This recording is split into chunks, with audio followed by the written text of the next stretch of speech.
Me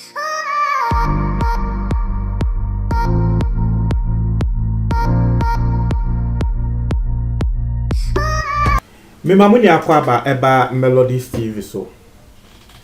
Munim se medie makwa akoye me ho prophecy reviewer. Onim se ade a meye at the end of every year and say asembia wosofu bia wo kan ye embra ye bewura ye animu nkomhye bia wo share ye no eya na me dia ba so far me share say me yes ade no I think say 2 years ni so far osofu bia ni ho a wo Ghana wo share nkom 31st esan ko do the next 31st asebe etumi do eye 50% kra omo ni na nkomhye na wo mo hye no dodo na embim yes 1 2 3 bi ebebim but not even up to 50%. No pastor in this country.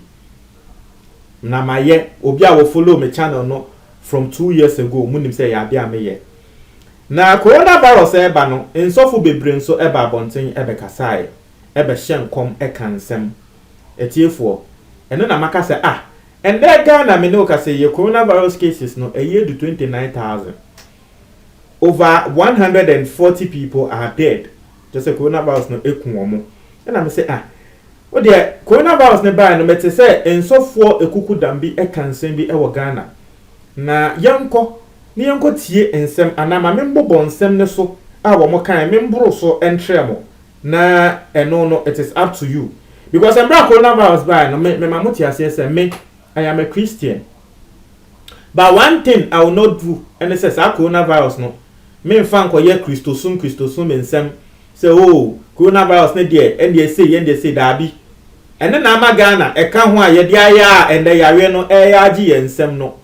nti ebra na nsofo e hye nkom and the coronavirus e say no mo be kan ameba bonte be ka say wasofo bia mpese ne nimbegu ase a ma won utter a word on coronavirus. That's what I said.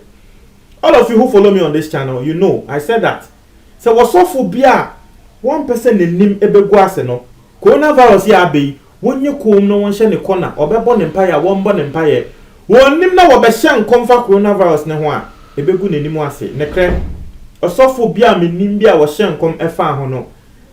we are here to review internet for without wasting much of your time no yanko ensem nimu ensofo a wo mo hye nkom efa eye coronavirus ho a enda me ne wo ka sei ambemu now the very first one ene de ye be ko Nigeria TB Joshua osofo penyi TB Joshua asema wakan say coronavirus will disappear on March 27th and that me no ka say 22nd July January February March April May June July so many months ababa beka ho so many weeks so many days ababa beka ho na nini name no coronavirus na afiansa urgent sem oko Nigeria I think so over 2,000 3,000 people are even dead. Just say March 27th na TB Joshua kan no enyambem na later the mete kra ne say you see TB Joshua akoda mountains bi say oda ho abompaya until say coronavirus ebeko coronavirus enko ya just say won ba afie ye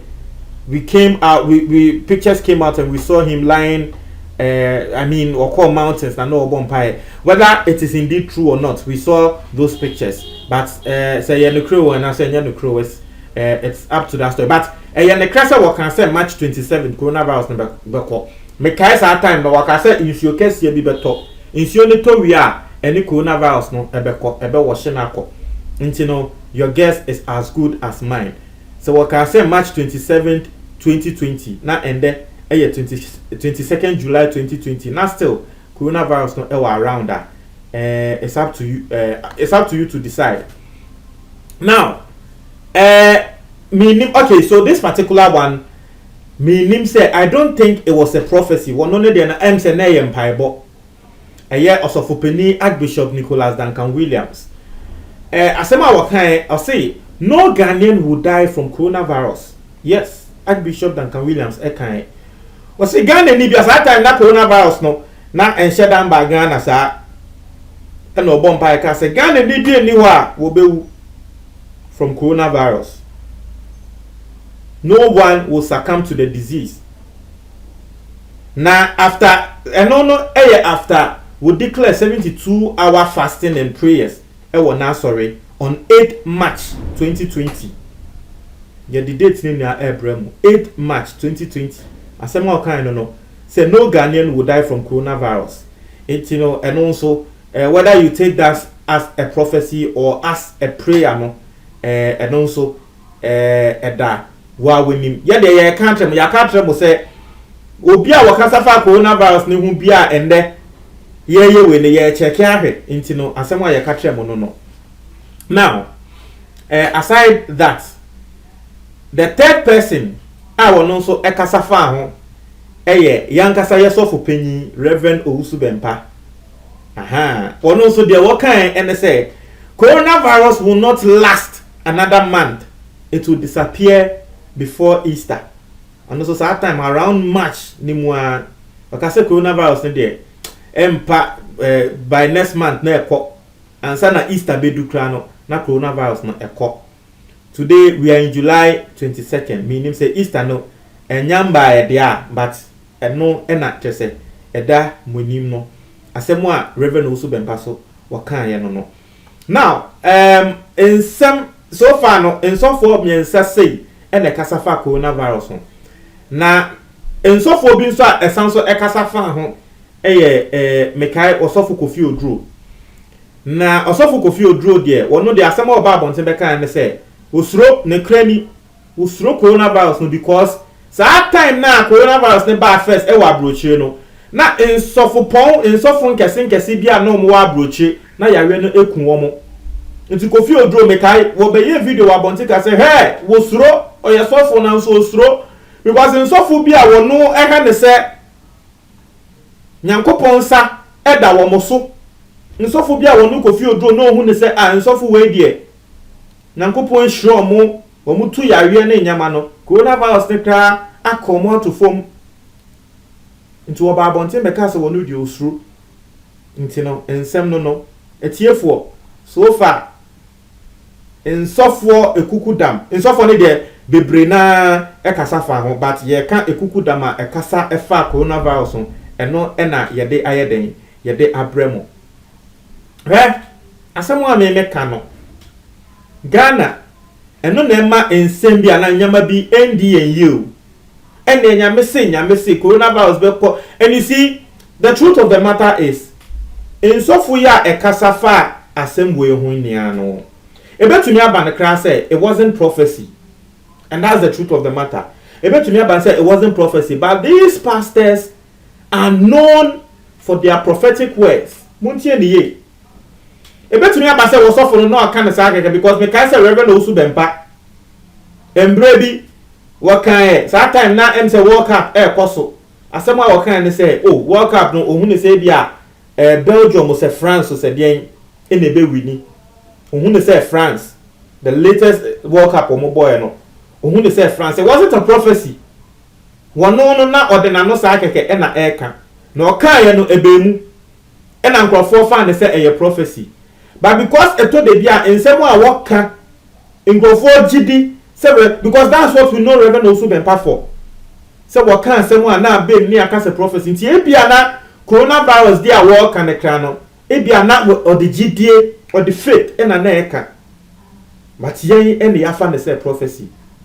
Yes, obi beka say we dey who kin bia ma no won say media me say asemba obo ha na wa bo ha. We want to address all the other angles. It is possible say Archbishop Duncan Williams declaration I would declare you know now what the faith and na kasa but ni name no ambem. It is possible say Reverend Owusu Bempah so the what can say coronavirus by Easter ebekono and also now what the faith and na kasa. A years of Penny TB Joshua so it is possible say one also the what can no now what the faith and na or the kasa. But media me be ma warning e wo channel way so say wo ye sofo na wo ye obi a say wo kasa nkrofo ti a mesre coronavirus no you don't need to speak about it. Ode ye kom. Those of you who were following me, yes, I know these days your channel no we have a lot of followers now, but those of you who were following from a very long time, we told you this. Mo anamu follow from a very long time. What say ye can same way. Inti ende say abe nim say nsɛm bi say mo ka to ho na ende July still coronavirus no ɛwɔ hɔ a ye de yama mo ate ase ba de menhuro by the end of the year mo de mo behu enkomsha nsofo nkese ehye ɛwɔ Ghana ha say 31st night no mama nhuro by the end of the year ye the book and the pen ebeto ho na ya ye analysis no atremo mama mo ate ase Ghana ha say 31st night nsofo bebre na na ehye nkom osofo bia ni ho so far 2 years ago me sha say me yes I review yi osofo bia ni ho at least enkomsha na trawapa 50% ho na so ye me endi wi a no mo aba abonten abeyi enkomsha na wo mo share ye ne bia ebe mu no o mo abeka se ane ye enkomsha ni na aba mu oboa wo hyenkom be 30 2 bi pe na ebe mu na wa ba abonten abeka se 2 no na trese wo kan ye wa ha se nko ade you review enkomsha ni na mo ntre mo adwen e wo comment box mu me da ase